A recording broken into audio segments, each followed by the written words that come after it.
ಅವ್ಯವಸ್ಥೆಯ ಆಗರವಾದಂತಹ ಸರ್ಕಾರಿ ಆಸ್ಪತ್ರೆ. ಈ ಸರ್ಕಾರಿ ಆಸ್ಪತ್ರೆಯಲ್ಲಿ ವೈದ್ಯರಿಲ್ಲದೆ ರೋಗಿಗಳು ಪರದಾಟವನ್ನು ನಡೆಸುತ್ತಿದ್ದಾರೆ. ಆದರೆ ಇಲ್ಲಿನ ಸಿಬ್ಬಂದಿ ಮಾತ್ರ ಬಂದು ಅಲ್ಲಿಯ ಬುಕ್ನಲ್ಲಿ ಸೈನ್ ಮಾಡಿ ಹೋಗೋಕಷ್ಟೇ ಸೀಮಿತ ಆಗಿದ್ದಾರೆ. ಮತ್ತೊಂದು ಕಡೆ ಈ ಸರ್ಕಾರಿ ಆಸ್ಪತ್ರೆ ಕಾಮಗಾರಿ ಇನ್ನೂ ಮುಗ್ದೇ ಇಲ್ಲ. ಎಲ್ಲಿ ಅನ್ನೋದರ ಸ್ಟೋರಿ ಇಲ್ಲಿದೆ. ಬಡ ರೋಗಿಗಳ ಪಾಲಿಗಲ್ಲ ಈ ಸರ್ಕಾರಿ ಆಸ್ಪತ್ರೆ. ವೈದ್ಯರು ಸಿಬ್ಬಂದಿ ಇಲ್ಲದೆ ಬಿಕೋ ಎನ್ನುತ್ತಿರುವ ಆಸ್ಪತ್ರೆ. ಆಸ್ಪತ್ರೆಗೆ ಬರೆದಿದ್ರು ಹಾಜರಿ ಬುಕ್ನಲ್ಲಿ ಸಹಿ. ಬೀದರ್ ಜಿಲ್ಲೆಯ ಭಾಲ್ಕಿ ತಾಲೂಕಿನ ಕಣಜಿ ಪ್ರಾಥಮಿಕ ಆರೋಗ್ಯ ಕೇಂದ್ರದಲ್ಲಿ ಬಡಪಾಯಿ ರೋಗಿಗಳಿಗೆ ಚಿಕಿತ್ಸೆ ಎಂಬುದು ಮರೀಚಿಕೆಯಾಗಿದೆ. ಅದರಲ್ಲೂ ಉಸ್ತುವಾರಿ ಸಚಿವ ಈಶ್ವರ್ ಖಂಡ್ರೆ ತವರು ಕ್ಷೇತ್ರದಲ್ಲಿ ಬರುವ ಈ ಸರ್ಕಾರಿ ಆಸ್ಪತ್ರೆಗೆ ವೈದ್ಯರು ಮತ್ತು ಸಿಬ್ಬಂದಿಗಳು ಬಾರದೆ ಎಸ್ಕೇಪ್ ಆಗುತ್ತಿದ್ದಾರೆ. ಈ ಸರ್ಕಾರಿ ಆಸ್ಪತ್ರೆಯಲ್ಲಿ ಓರ್ವ ವೈದ್ಯರು, lab technicians, laboratory, staff nurse, pharmacist ಸೇರಿದಂತೆ 10 ಸಿಬ್ಬಂದಿಗಳಿದ್ರು. ಆಸ್ಪತ್ರೆಯಲ್ಲಿ ಓರ್ವ ಸಿಬ್ಬಂದಿ ಮಾತ್ರ ಕಾಣಸಿಗ್ತಾರೆ.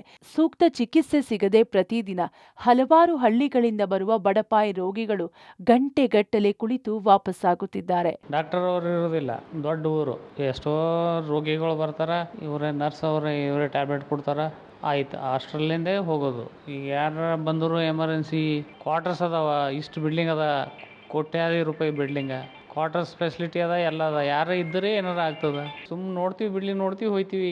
ಏನು ಮಾಡಬೇಕು, ಯಾರಿಗೆ ಹೇಳ್ಬೇಕು, ನಾವೇ ಮಾಡ್ಬೇಕು. ಡಾಕ್ಟರ್ಗಳಿಗೆ ಪರಿಸ್ಥಿತಿನೇ ಭಾಳ ಗಂಭೀರ. ಎಮರ್ಜೆನ್ಸಿ ಬಂದರೆ ಏನು ಮಾಡಬೇಕು, ಸಾಯ್ಬೇಕು. ಒಂದೇ ಪರಿಹಾರ. ಪ್ರಾಥಮಿಕ ಆರೋಗ್ಯ ಕೇಂದ್ರದಲ್ಲಿ ಸೂಕ್ತ ಚಿಕಿತ್ಸೆ ಬಳಿಕ ನೂರಾರು ರೋಗಿಗಳು ಬೇರೆಡೆ ಚಿಕಿತ್ಸೆಗೆಂದು ದಾಖಲಾಗ್ತಿದ್ದಾರೆ. ಉಚಿತವಾಗಿ ಚಿಕಿತ್ಸೆ ಸಿಗಲಿ ಎಂದು ಕೋಟ್ಯಾಂತರ ರೂಪಾಯಿ ಹಣದಲ್ಲಿ ನಿರ್ಮಾಣ ಮಾಡಿದ ಸರ್ಕಾರಿ ಆಸ್ಪತ್ರೆ ಇದೀಗ ಖಾಲಿಯಾಗಿ ಬಣಗುಡುತ್ತಿದೆ. ಉಸ್ತುವಾರಿ ಸಚಿವರ ಮತ್ತು ಸಂಸದರ ಕೇಂದ್ರ ಸ್ಥಾನದಿಂದ 10 ಕಿಲೋಮೀಟರ್ ದೂರದಲ್ಲಿ ಇರುವ ಈ ಗ್ರಾಮದಲ್ಲೇ ಹೀಗಾದ್ರೆ ಜಿಲ್ಲೆಯ ಬೇರೆ ಸರ್ಕಾರಿ ಆಸ್ಪತ್ರೆಗಳ ಕತೆ ಏನು ಎಂದು ಜನರು ಪ್ರಶ್ನೆ ಮಾಡುತ್ತಿದ್ದಾರೆ. ಸಿಬ್ಬಂದಿಗಳಲ್ಲಿ ಫಾರ್ಮಸಿಸ್ಟ್ ಒಬ್ಬರು, ಲ್ಯಾಬ್ ಟೆಕ್ನಿಷಿಯನ್ ಒಬ್ಬರು, ಸ್ಟಾಫ್ ನರ್ಸ್ ಒಬ್ಬರು, ಒಂದು ಗ್ರೂಪ್ ಡಿ. ಹಾಂ, ಎಲ್ಲರೂ ಇದ್ದಾರೆ. ಒಂದು ಡಾಕ್ಟರ್ ಒಂದೇ ಇಲ್ಲ. ಆ ಡಾಕ್ಟ್ರಿಗೆ ನಾವು ಹಳ್ಳಳ್ಳಿಗೆ ಆಯುಷ್ ಅಧಿಕಾರಿಯನ್ನು ಅಲ್ಲಿ ಡೆಪ್ಯೂಟ್ ಮಾಡಿದ್ದೀವಿ, ಕಾರ್ಯವ್ಯವಸ್ಥೆ ಮಾಡಿದ್ದೀವಿ. ಸೊ ಈಗ ಒಂದು ವಾರದಲ್ಲಿ ಅದನ್ನು ಕೂಡ 3 ಮೆಡಿಕಲ್ ಆಫೀಸರು ಕೂಡ ಫಿಲ್ ಆಗುತ್ತೆ. ಅದ್ರ ಬಗ್ಗೆ ನಾವು ಸೂಕ್ತವಾಗಿ ತನಿಖೆ ನಡೆಸಿಬಿಟ್ಟು ಯಾರ್ಯಾರು ತಪ್ಪಿಸ್ತಿದ್ದಾರೆ ಖಂಡಿತವಾಗಿ ಖಡಕ್ಕನ್ನು ವಾರ್ನಿಂಗ್ ಕೊಟ್ಬಿಟ್ಟು ಮಾನ್ಯ CO ಸರ್ ನಿರ್ದೇಶನ ಅಂತ ಅವರಿಗೆ ಒಂದು ಆ್ಯಸ್ ಪರ್ ರೂಲನ್ನು ನಾವು ಅವ್ರಿಗೆ ಕ್ರಮ ತಗೋತೀವಿ. ಬಳ್ಳಾರಿಯಲ್ಲಿ 15 ವರ್ಷ ಕಳೆದರೂ ಮುಗಿಯದ ಆಸ್ಪತ್ರೆ ಕಾಮಗಾರಿ, ಸಮರ್ಪಕವಾಗಿ ಸಿಗದ ಅನುದಾನ, ಕಾಮಗಾರಿ ವಿಳಂಬ. ಬಳ್ಳಾರಿಯಲ್ಲಿ ನಿರ್ಮಾಣವಾಗ್ತಿರುವ ಸೂಪರ್ ಸ್ಪೆಷಾಲಿಟಿ ಆಸ್ಪತ್ರೆ ಅಧಿಕಾರಿಗಳು ಹಾಗೂ ಜನಪ್ರತಿನಿಧಿಗಳ ದಿವ್ಯ ನಿರ್ಲಕ್ಷ್ಯದಿಂದ 15 ವರ್ಷಗಳಿಂದಲೂ ಕಾಮಗಾರಿ ನಡೆಯುತ್ತಲೇ ಇದೆ. ದೆಹಲಿಯ ಏಮ್ಸ್ ಆಸ್ಪತ್ರೆ ಮಾದರಿಯಲ್ಲಿ ನಿರ್ಮಾಣ ಮಾಡಬೇಕು ಅಂತ 2010ರಲ್ಲಿ ಆಸ್ಪತ್ರೆ ಕಾಮಗಾರಿ ಶುರು ಮಾಡಲಾಗಿತ್ತು. ಆಗ ಸರ್ಕಾರ 100 ಕೋಟಿ ಅನುದಾನ ಕೊಟ್ಟಿತ್ತು.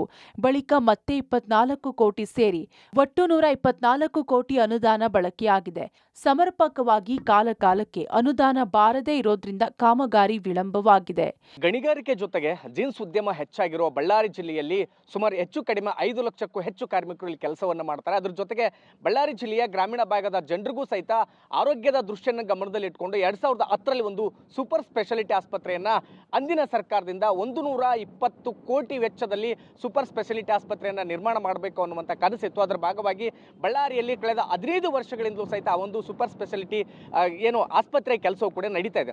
ಆದರೆ ಈಗಾಗಲೇ ಒಂದು ಹಂತದಲ್ಲಿ ಹೆಚ್ಚು ಕಡಿಮೆ 124 ಕೋಟಿ ಅನುದಾನ ಖರ್ಚಾಗಿರುವಂಥ ಬಳ್ಳಾರಿಯ ಸೂಪರ್ ಸ್ಪೆಷಾಲಿಟಿ ಆಸ್ಪತ್ರೆ ಈಗಾಗಲೇ ಬಹುತೇಕ ಮುಕ್ತಾಯದ ಹಂತವನ್ನು ತಲುಪಿದ್ರು ಸಹಿತ ಒಳಗಡೆ ಇನ್ನೊಂದಿಷ್ಟು ಪ್ಯಾಚ್ ವರ್ಕ್ಗಳಿರೋದ್ರಿಂದ ಇಲ್ಲಿವರೆಗೂ ಸಹಿತ ನಿಧಾನಕ್ಕೆ ಆ ಒಂದು ಕೆಲಸ ನಡೀತಾನೆ ಇದೆ. ಆದರೆ ಸರ್ಕಾರಗಳು ಬದಲಾದಂತೆಲ್ಲ ಹೆಚ್ಚಿನ ಅನುದಾನ ಆ ಒಂದು ಸೂಪರ್ ಸ್ಪೆಷಾಲಿಟಿ ಆಸ್ಪತ್ರೆಗೆ ಬೇಕಾಗುತ್ತೆ ಅನ್ನುವಂಥ ಪರಿಸ್ಥಿತಿ ನಿರ್ಮಾಣವಾಗಿದೆ. ಯಾಕಂದರೆ ಇನ್ನೂ ಹೆಚ್ಚು ಕಡಿಮೆ 20 ಕೋಟಿ ಅನುದಾನ ಈ ಒಂದು ಸೂಪರ್ ಸ್ಪೆಷಾಲಿಟಿ ಆಸ್ಪತ್ರೆಗೆ ಬೇಕಾಗುತ್ತೆ.